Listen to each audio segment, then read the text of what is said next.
I've got H.R. 200, H.R. 4475, and Senate Bill 825.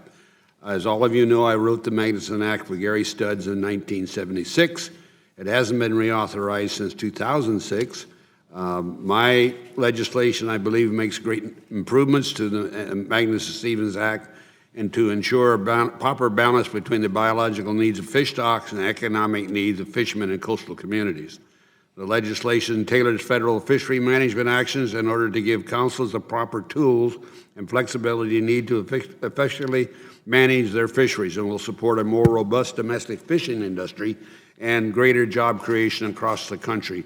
My legislation allows added flexibility for fishery managers to rebuild depleted fisheries, more transparency for fishermen in science and management, a requirement for NOAA to provide better accountability for how fees are collected and used, and an authorized appropriation of the Act for 5 years.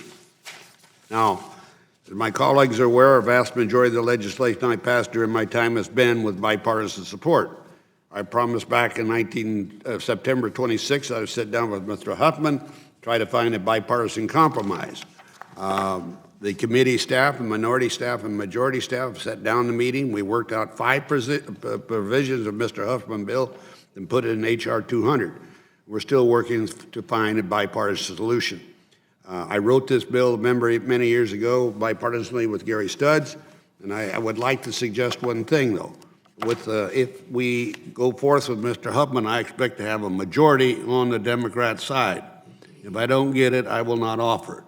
It's that simple, because I got to get something out of the bill, or I would not give these concede for these things.